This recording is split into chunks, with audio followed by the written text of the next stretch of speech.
జై అమరావతి. మాది పెద్దపరివి గ్రామం. నేను రైతునే, పెద్దపరివి రైతునే. అయితే ఇక్కడ ఒక విషయం, గత ప్రభుత్వం అప్పుడు మేము కూడా 4 సంవత్సరాలు మేము కూడా గట్టిగా రాజధాని మెయిన్ మా ఊరే ఆయుపట్టు 29 గ్రామాలకు ఒక మాట చెప్పాలంటే, ఈరోజు చంద్రబాబు నాయుడు గారు ముందు అవతల పొలాలు వాళ్ళ అవతల ఇచ్చిన పొలాలను ముందు డెవలప్ చేసుకుని రావాలిగా. డెవలప్ చేసిన తర్వాత అప్పుడు ఇక్కడికి వస్తే మనం ఇయటానికి రైతులు పూర్తి సహకారం ముందు 2029 నాటికి మా మొత్తం మేము ఇస్తామని చెప్పి మేము ముందు ఉంటాం. అంతేగాని గబక్కన ఇది చేయకుండా ఇక్కడ ఇది చేస్తాం ముందుగానే. ఇప్పుడు చంద్రబాబు నాయుడు పాలన ఎట్లుందంటే జనం అనుకునే మాట, నేను జనం మాట, పబ్లిక్ ఎట్లుందంటే పెళ్లి ముహూర్తం తర్వాత సంగతి ముందు శోభనానికి ఏర్పాటు చేయండి అన్నట్టుగా ఉంది. ముందు అక్కడ పొలాలు నుండి పెట్టాడు, ముందు మిగతంగా 40,000 ఎకరాలు కావాలని చెప్పి అంటున్నాడు. ఎట్లా సాధ్యం? ఇప్పుడు నారాయణ 1250 ప్యాకేజీ అన్నాడు. నారాయణ స్కూల్ పెట్టినప్పుడు పిల్లల దగ్గర ఎంత ఫీజు వసూలు చేస్తున్నాడు, ఇప్పుడు ఎంత ఫీజు వసూలు చేస్తాడు? 10 సంవత్సరాల క్రితం నువ్వు 1250 సేమ్ రేటు, అదే రేటు ఇస్తావా? నేను చిన్నప్పటి నుంచి చూస్తున్నాం. ఆ పత్తి కింటా వచ్చేసరికి 6,000, మినుములు వచ్చేసరికి 6,000. అప్పుడు అదే రేటు, ఇప్పుడు ఇదే రేటు. ఇప్పుడు బ్యాంకు, ఇప్పుడు చిన్న ఉదాహరణ, రైతులు మొత్తం మీరు మొత్తం ఒకటి గుర్తుపెట్టుకోవాలి. ఇప్పుడు గవర్నమెంట్ వాల్యుయేషన్ 50 లక్షలు ఉంది. ఇవాళ బ్యాంకుకి వెళ్ళు 1,00,000 లేకపోతే 2 లక్షలు అంతకాటికి ఇట్లా. మరి ప్రభుత్వాలు కలెక్ట్ చేసుకొని 50 లక్షలు వాల్యుయేషన్ వేసినప్పుడు 30 లక్షలు ఎందుకు ఇట్లా? మీరు రైతులు మేము రైతులు కాపాడుతాం, రైతు సంగతి, రైతే దేశాన్ని నేను మీరు చెబుతారంటే మాట్లాడే మీరు చెప్పేది, మీరు మాట్లాడే చెప్పేది రైతుకు దేశం అయినా, రైతు అంటేనే దేశానికి ఎన్నుముగా అని మీరే అంటున్నారు. అంటే గవర్నమెంట్ వాల్యుయేషన్ అయింది 50 లక్షలు. ఒక చిన్న డాబా కడితే దానికేమైనా ₹1,00,00,000 శాంక్షన్ చేస్తుంటారు. పొలం పెట్టుకొని మీరు 2 లక్షలు ఇస్తారు గవర్నమెంట్ చేత. గవర్నమెంట్ బ్యాంకులు 2 లక్షలు మీరు ఇప్పించేది ఏం? దాని మీద జీవో తీస్తారు పార్లమెంట్లో. మీరు ఎందుకు అంటారు రైతు గురించి? అంటే 1250, అంటే 10 సంవత్సరాల క్రితం వాళ్ళకి 1250 అదే ప్యాకేజీ మాకు ఇస్తారా? అంటే మీరు మమ్మల్ని వద్దరుతున్నారా? మీరు మమ్మల్ని ప్రజాస్వామ్యంలో రైతులుగానే గుర్తిస్తున్నారా? ప్రతిదానికి ప్రతి ఒక్క విషయంలో రైతు గుల్లైపోవడం మీ దెబ్బకే. విశాఖపట్నం విశాఖ స్టీల్ ప్లాంట్ రైతులు ఇప్పుడు అడుక్కు తెంగుతున్నారు.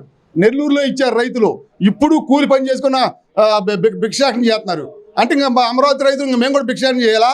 ఇప్పుడు కనుక మేము కనుక ఇస్తే రేపు కనుక మొన్న అమరావతి రైతులు ఇక్కడ మన యాత్ర తిరుమల యాత్ర పోయినప్పుడు ఎంత గౌరవించారో, ఇప్పుడు మేము మీకు పొలాలు ఇచ్చి గవర్నమెంట్కి పొలాలు ఇచ్చి ఇప్పుడు జనాల్లో పోతే చెప్పు తీసుకొని పెట్టా కొడతారు. రేపు ఏమైనా ప్రభుత్వం తేడా చేస్తే, రేపు వచ్చే ప్రభుత్వం మీరెందుకు ఇచ్చారో దొంగ నాకోళ్ళ 5 సంవత్సరాలు మీరు ఉండారుగా, పక్కన మీరు ధర్నా చేశారుగా, ఇంకా సిగ్గు లేకుండా మళ్ళీ ప్రభుత్వానికి మీరు పొలాలు అట్టిచ్చారని చెప్పి ఆంధ్ర రాష్ట్రం మొత్తం కాండ్రించి మొత్తారు ప్రజలందరూ. దయచేసి బాబు ముందు దాన్ని డెవలప్ చేయండి. ముందు 29 గ్రామాలకు న్యాయం చేకూర్చండి. ముందు అక్కడ పరిశ్రమలు తీసుకురండి. మీరు పరిశ్రమలు తీసుకొస్తే ముందు అయ్యా బాబు గారు మేము అందరూ వచ్చి ఇస్తామయ్యా అనాలి. అసలు బీజేపీ ఎందుకు స్పందించట్లా? పొలాలు ఇవ్వాలని అలాగా వాళ్ళ శాతం ఎందుకు అనిపించలేకపోతున్నారు? జనసేన ఎందుకు ఇప్పుడు పొత్తేగా, మరి జనసేన పవన్ కళ్యాణ్ ఎందుకు స్పందించట్లా? ఇప్పుడు 20 ఏళ్ళు మేము ఉంటున్నాం అని చెప్పి పవన్ అంటున్నాడు. మీరు పొలాలు అబ్బా గట్టిగా ఇయ్యండి అని చెప్పి పవన్ శాతం ఎందుకు అనిపించలేకపోతున్నారు? దాన్ని గెజెట్ ఎందుకు చేయలేకపోతున్నారు? మొన్న 400 కోట్లు 500 కోట్లు మోడీ వచ్చినప్పుడు ఖర్చు పెట్టారు. మరి కనీసం అప్పుడు వచ్చారని చెప్పి ఏమయ్యా మేము కూటమి ప్రభుత్వం మేము ఇది చేస్తున్నాం, గెజెట్ ఇక్కడే అమరావతి ఇక్కడే ఉంచుదాం, గెజెట్ ఇక్కడే చేస్తాం, ప్రధాని మంత్రి దీని తరపున ఒక 5,000 కోట్లు ఇస్తాను అని చెప్పి ఎందుకు అనిపించినప్పుడు మోడీ చేత అంటే పోగొడతలో ఏది?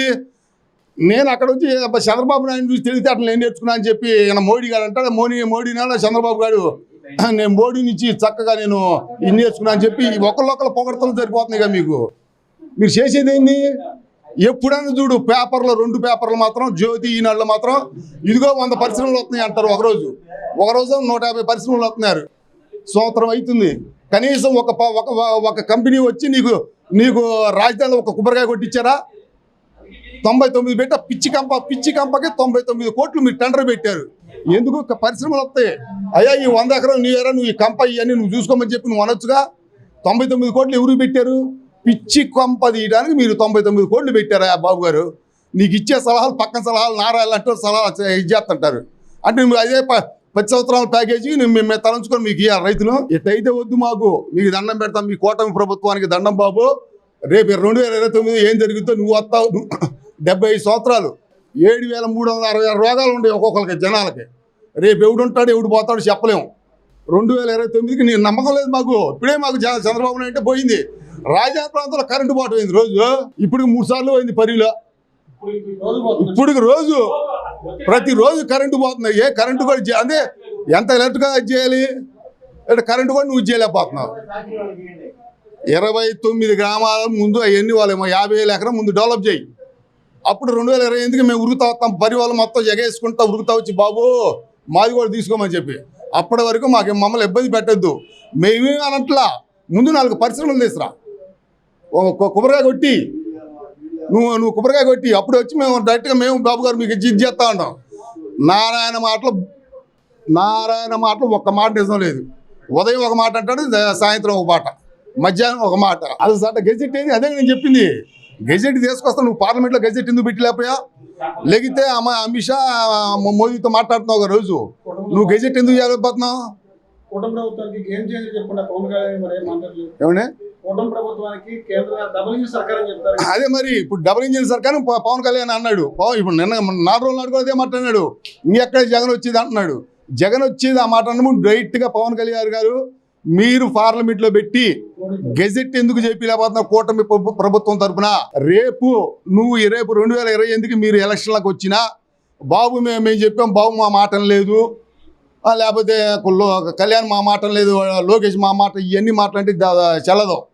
బీజేపీకి బాధ్యత ఉంది, జనసేనకి బాధ్యత ఉంది, తెలుగుదేశానికి బాధ్యత ఉంది. ఈ మూడిటికి ఇప్పుడు తెలుగుదేశం పార్టీకి ఎంత బాధ్యత ఉందో జనసేనకి అంతే ఉంది. జనసేనకి ఎంత ఉందో బీజేపీకి అంత ఉంది. మీరు చేస్తే పర్ఫెక్ట్గా చేస్తేనే 2029 నాటికి ఎక్కుతారు. లేకపోతే ఓం నమ శివాయ అంట కూర్చొని హరే రామ హరే కృష్ణ అంట ఇంకా ఇంటికాడ చిడతలు వాయించుకోవటమే. ఎందుకంటే మీరు పొద్దుగులు రావద్దు, పొలాలకి ఇబ్బంది పెట్టద్దు. ఏది ఇంతవరకు ఏది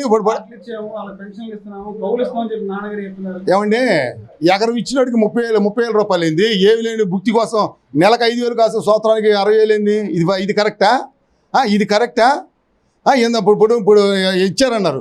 మా ఊరు వాళ్ళే 800 ఎకరాలు ఇచ్చారు. అదే తుళ్ళూరు, శాఖమూరు, అయినేలు సర్వే నెంబర్లో. ఇంతవరకు వాళ్ళ ప్లాట్లు వాళ్ళకి ఇంతవరకు ఇదిగాల.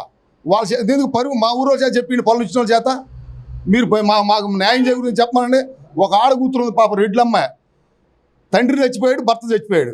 ఆ అమ్మాయి ఇప్పుడు పిచ్చి కుక్క తిరుగుతుంది పాపం సిఆర్డీ ఆఫీస్కి విజయవాడ. మీరు రైతులు బాగా కోరుకునే వాళ్ళైతే భగవంతుడు ఎందుకు ఇచ్చాడు? 29 గ్రామాలు మీకు పొలాలు ఇచ్చారు. ముందు వాటిని మీరు ఎలబుచ్చండి చక్కగా. ఆ తర్వాత ఎందుకు మేము వచ్చి మేమే బాబు నమస్కారం బాబు కూటమి ప్రభుత్వానికి మేము మీకు ఇస్తామని చెప్పి దాసోహం అంటాం.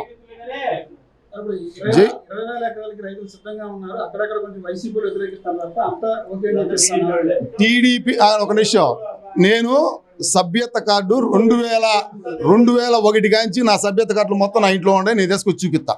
గాడిపట్టి భానుప్రసాద్, పెదపరిమి, సన్న వెంకటపతిరావు. 2001 కాంచి నా సభ్యత ఏది ఊహొచ్చిన కాంచి. ఇక్కడ పెదపరిమి గ్రామంలో వైసీపీ అనేది లేదు, మొత్తం రైతువారే.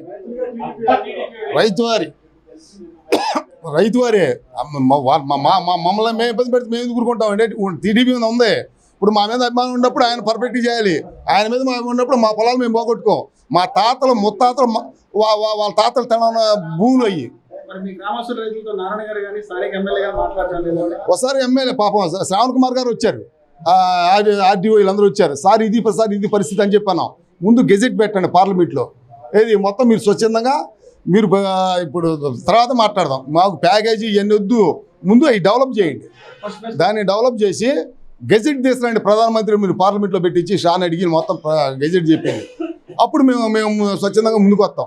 ఏది ఆ 29 గ్రామాలకి న్యాయం చేకూర్చి ఓకే క్లీన్ అండ్ గ్రీన్ 30% అయిపోయింది అనుకో ఆటోమేటిక్గా. లేదు 30 కాదు 60% అయిపోయింది అనుకోండి, ఇటోళ్ళు లెక్కపడతారు. నువ్వు మమ్మల్ని అడగాల్సిన పని లేదు. అసలు ఒకటి గుర్తుంచుకొని మీరు మమ్మల్ని అడిగేది ఏంది? స్వచ్ఛందంగా మేమే మీకు ఇస్తామని చెప్పి మేమందరం మేము రావాలి. ఇప్పుడు వెంకటేశ్వర వచ్చి అరే అబ్బాయి నువ్వు వచ్చి 1 కోటి రూపాయలు అబ్బాయి లేదా 1 లక్ష రూపాయలు అడుగుతున్నాడా? ఇప్పుడు మీ ప్రభుత్వం మీరు మమ్మల్ని అడిగే పని లేదు, మేము వచ్చి మీకు ఇస్తాం స్వచ్ఛందంగా. అందుకని మమ్మల్ని ఇబ్బంది పెడతారా మీరు? ఇది కరెక్ట్ కాదు. ఇంతకుముందు జగన్మోహన్ రెడ్డి ఎట్టా ఇదేయడో మీరు కనుక తేడా చేస్తే అంతగాడికి అబ్బాస్ పాలు అవుతారు, గుర్తుపెట్టుకోండి. ఇప్పటికే అమరావతిలో కంపెనీలు వస్తున్నాయి, పనులు చెరవేగా నడుతున్నాయని చెప్పి అన్నారు. సంవత్సరం నుంచి రోజు పేపర్లో ఈనాడు పేపర్, జ్యోతి పేపర్ ఇదే బాబు ఇదిగో చెప్పేది ఏంది చెవట్లా. ఇదిగో ఇవాళ 150 వస్తున్నాయి అంటారు. ఏదంటే ఇప్పుడు సినిమా ఒకటి ఉందా, బాహుబలి కనుక రాజమౌళి చూపించారు చూడు, సేమ్ అట్లానే ఇదిగో అది అక్కడ వస్తుంది, ఇదిగో అదిగో పులి ఇదిగో గిల్లినట్టుగా ఉంది. ఏది మరి శంకుస్థాపన చేయాలిగా, ఎక్కడ శంకుస్థాపన చేశారు మీరు చెప్పండి సార్. ఇప్పటికే 175 కంపెనీలకు భూములు కూడా కేటాయించారు. అసలు ఒకళ్ళన్నా ఒక సంవత్సరం అవుతుంది రాగానే ఇది సంపద సృష్టిస్తానని బాబు గారు ఇచ్చాపురం కానీ హిందూపురం దాకా తొడతడి చెప్పాడు. రావడం ఒకరితో పర్లేదు, అసలు పేదలకు ఇది అని చెప్పి అన్నాడు. ఈ సంవత్సరంలో కనీసం ఒక కంపెనీ కనీసం వాడు బస తరకం క్యాన్సర్ హాస్పిటల్ అన్నాడుగా, కనీసం వాళ్ళ సొంతాన వచ్చి కొబ్బరికాయ కొట్టారు అక్కడ. క్యాన్సర్ హాస్పిటల్ కన్నా కొట్టాలిగా, ఏది మరి దానికి కూడా కొట్టలేదుగా. మరి ఇంకా సంస్థలు ఏది గూగుల్ అన్నాడు, ఇంకోటి టాటా అన్నాడు, ఎక్కడ మరి అమెజాన్ కంపెనీ ఏది ఇంతవరకు వచ్చినాయా? ఒక్కల శాతం 2 కొట్టియాలి కదండి. ఇక్కడ ప్లాట్లు ఏమండి, ఇది బాను ఇది పొల్లయ్య ఎల్లయ్య అని పేర్లు అయితే కాగితం మీద ఇచ్చారు. ఇప్పుడు ఈ గీతలు గీసి ఇదిగో అబ్బాయి ఈ ప్లాట్ నీదిరా తీసుకో. ఇంతవరకు బ్యాంక్ వాడు చూసుకోండి, బ్యాంక్ వాడు పోతే లోన్లు లేవు. ఇది గీసుకోవడానికి నెలకు గీసుకోవడం పనికి వచ్చింది అని చెప్పి వాడు బ్యాంక్ వాళ్ళు చెప్తున్నారు. మరి ఏంది అది గవర్నమెంట్ ల్యాండ్ అయితే ఇనాములు అయితే నీకు ఎట్టేస్తాడు. అదే కదా చెప్పేది, ఎవరు ప్లాట్లు వాడికి ఎలాంటి రిజిస్ట్రేషన్ చేస్తే ఈ బాధ ఉండదు. ఇప్పుడు చేయలేదు కాబట్టి వాడు ఇదే ఇనామేగా అంటారు. గవర్నమెంట్ అయితే ప్రభుత్వ భూములు అంటే అని చెప్పు. అదే కదా మరి ప్రభుత్వం అన్నప్పుడు మీరు మీది కాదుగా, నువ్వే చెప్పావుగా ప్రభుత్వానికి ఇచ్చాను అది ప్రభుత్వ భూములు. మరి నీకు ఏమని చెప్పి ప్రభుత్వం మాకేం చెప్పలేదే, ఇదే మాట అంటాడు. బ్యాంక్ తప్పే ఉంది. మరి దానికి గెజెట్ తీసుకురావాలి, దాని తగ్గట్టుగా నువ్వు ఎవరికి రిజిస్ట్రేషన్ చేయాలి. రిజిస్ట్రేషన్ ఇదిగో ప్లాట్ ఆఫ్ బెంచ్ చూపించాలి. చూపించకుండా నువ్వు ఇదిగో 3 నెలల్లో చేస్తున్నావు 6 నెలలు చేస్తున్నావు అంటే అట్లా ఎట్లా ఏది పద్ధతి ఏం పద్ధతి? ఇప్పుడు వాదం దాదాపు ఈ రోడ్డు తుళ్ళూరు పని రోడ్డు పక్క మాత్రం జనాలు అవపడుతుంటారు. ఇటు అంట లోపల పోతే ఒక్క పని లేదు, ఏమీ లేదు. ఇంకొక 3 సంవత్సరాల్లో చూసారు లేదు పోయి చూసేద్దాం పదండి. ఇప్పుడు మీరు వెళ్ళండి, ఇప్పుడు ఇక్కడ నా దగ్గరకు వచ్చారుగా, మీరు చూడండి, ఇప్పుడు మీరు పోయి చూడండి. తెలుగుదేశం ఉగ్రవాదులు, నేను ఒక ఉగ్రవాది. ఎన్టీ రామారావు నాకు 53 సంవత్సరాలు చెబుతున్నా. నేను తెలుగుదేశం దానిలో ఫస్ట్ పడి వీళ్ళందరూ తెలుసు, వీళ్ళు మొత్తానికి తెలుసు. ఎన్టీఆర్ పిచ్చోడు అంటారు. ఏది రామారావు గారు కేవలం స్థాపించిన ఆ పార్టీ కాబట్టి మహానుభావుడు, ఆయన గురించి చేయటం తప్పితే లేకపోతే ఓం నమ శివాయ. లేకపోతే ఏందండి రైతుల దారుణం, 400 మంది చచ్చిపోయారు. ఇక్కడ పరివాళ్ళు ఎన్ని కేసులు పెట్టారు ఇంతవరకు? ఆ కేసులు తీసారా? దాదాపు పిత్తిందని తగ్గింది. ఆ రోజా మీద ఆ మీద వాళ్ళ మీద మొత్తం ఈ మొత్తం కేసులు మొత్తం ఉండవలసింది. ఎన్ని కేసులు మొత్తం మా మీద పెట్టారు. ఇంతవరకు ఆ కేసులు పోయినాయా? లేదు. తిరగటమే ఇంకే అంత అవసరం ఎందుకు మాకు? రేపు ఇంకోటి కూడా వస్తాడండి, రేపు వచ్చి అలా ఎక్కడెక్కడ వాళ్ళకి మొత్తం ఒక 6 ఎకరం 30 సెంట్లు ఇది ప్రభుత్వ భూమి అంటాడు. దానికి మేము చేయగా అప్పుడు మేము చేసేది ఏమైనా ఉందా? మేము చేసేది ఏమైనా ఉందా? రేపు ఇంకోటి కూడా వస్తాడు, నీ పొట్టాడు వస్తాడు సైకో వచ్చి అబ్బాయి ఇదిగో పేదలకి ఇదిగో తలా 30 సెంట్లు తలా 6 ఎకరం తలా ఎకరం తీసుకోమని చెప్పి ఎవరికి ఇష్టం వచ్చి మొత్తం పంచుతాడు. అప్పుడు మేము ఇచ్చిన మేమేమవ్వాలి? ఈ సంగతి మాట్లాడరా? కూటమి ప్రభుత్వం ఇది మీరు మాట్లాడరా? ఇది అంతా కాదండి, మోడీ గారికి షా గారికి కూటమి ప్రభుత్వం ఒకటే చెబుతున్నా. దాదాపు ఇన్ని ఈడీ కేసులు వచ్చి 12 సంవత్సరాల నుంచి బయట తిప్పుతున్నారు. అసలుకి మీరు భారతీయ జనతా పార్టీ అంటే ఏంటి? భారతీయ జనతా పార్టీ అంటే ఏంది? నెంబర్ 1 నిప్పు కనుక అంటున్నారుగా. అవినీతి పరుని ఇన్నాళ్ళ నుంచి మీరు జైల్లో పెట్టి ఇది చేస్తున్నారు. అతను కొమ్ముగా కాపు కాస్తారు, మళ్ళీ ఇలా కాపుగా ఇది చేస్తాండ్రి. మీరు ఎట్ట కరెక్ట్ కూటమి ప్రభుత్వం? వాళ్ళు ఏం చేయదు కదా, మాబుట్టి రైతుల మీద పడతారు కాద్యానికి కూద్యానికి. అదే ఈ మాట అంటే ఈయన ముందు ఈయన మన క్యాంటీన్ ఈయన ముందు జైలు వేయండి అని చెప్పి ఎవడు పట్టిన ఇదేగా. అటు వచ్చినా అట్నే ఇబ్బంది పెడుతున్నారు, ఇటు వచ్చినా ఇట్లా ఇబ్బంది పెడుతున్నారు. ఇది కరెక్టా? లోకేష్ ఇంతవరకు అతను కాంప్లిమెంట్ ఏం మాట్లాడలేదు కంటే. ఇప్పుడు నారాయణ చంద్రబాబు నాయుడే లోకేష్ దీని గురించి మాట్లాడినప్పుడు అతని గురించి మనం మాట్లాడకూడదు.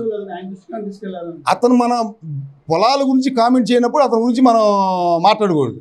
ఇప్పుడు నాకు తెలియదు అబ్బాయి దాని గురించి అతను నారాయణను సీఎం గారు పట్టించుకుంటున్నారంటే దానికి మనం ఏం మాట్లాడతాం? మాట్లాడలేముగా. అతన్ని మనం అనకూడదు. ఇప్పుడు వీళ్ళంతా పవన్ కళ్యాణ్ అంటావా, నేను 30 సంవత్సరాలు అన్నాడు పవన్, రేపు అడుగుతాం బీజేపీని అడుగుతాం. ఏమా నువ్వు అన్నావు కదా, మరి మరి పొలాల సంగతి కూడా మాట్లాడాలిగా. 50,000 ఎకరాలు సరే మేము ఇవ్వాలి, గెజెట్ చేపిస్తున్నాం ప్రధానమంత్రి చేత, పార్లమెంట్లో మేము చేపిస్తున్నాం, కంపల్సరీ మీరు భయపడాలని పని లేదని చెప్పి ఇటు బీజేపీ పవన్ కళ్యాణ్ ఇద్దరు ఈ వీళ్ళతో పాటు నారాయణతో పాటు సీఎంతో పాటు ఉండాలిగా. వీళ్ళు ఎందుకు మాట్లాడట్లా? వీళ్ళు మెలకుండా వెనక్కి కూర్చొని మెలకుండా ఎర్రనట్టుగా ఉంటే రేపు 28లోకి వచ్చి మేము బాబుతో చెప్పాము, నారాయణతో చెప్పాము, వద్దు అంటున్నా కూడా వాళ్ళు వినలేదు మా మాట అంటే ఊరుకోరు జనాలు పిచ్చోళ్ళు కాదు. జగన్మోహన్ రెడ్డి 150 సీట్లు ఎంత పడదోసి చేశారో మిమ్మల్ని కూడా కుక్కలు కొట్టినట్టు కొడతారు. కుక్కలు కొట్టినట్టు కొట్టం కాదు, ఓటుతో. మళ్ళీ గబాలు ఏరో అపార్థం చేసుకునే వాళ్ళు మహారాజా, ఏరో ఉద్దేశం అలా అనుకోబాకండి, ఓట్లతో కొడతారు. శీతాకాల సమావేశాలు ఏమన్నా పెట్టే అవకాశం ఉంటుందా? అయ్యి వాళ్ళు చూసుకోవాలి సార్, మేము కాదుగా. చంద్రబాబు నాయుడు చూసుకోవాలి, పవన్ కళ్యాణ్ చూసుకోవాలి, బీజేపీ ఎమ్మెల్యేలు ఎంపీలు చూసుకోవాలి. అంతేగాని మేము మా రైతులు మేము ఓన్లీ ముందు అది డెవలప్మెంట్ చేసి రండి, ముందు 4-5 పరిశ్రమలు తీసుకురండి, 70% చేయండి, ఫుల్ వద్దు. ఒక 70% చేసరికి మాకే అసలు ఎక్కడెక్కడ మొత్తం వచ్చి ఆయా ఇస్తామా అని చెప్పి మేము ఉరుకుతా వస్తాం. మీరు మమ్మల్ని అడగకూడదు, ఎప్పుడైనా రైతును అడగకూడదు. రైతును ఇబ్బంది పెట్టినాడు చరిత్రలో భూస్థాపితమైన వాళ్ళు తప్పితే ఎక్కడైనా చరిత్ర చూసుకోండి. రైతుని ఇబ్బంది పెడితే పోయేది మీరే.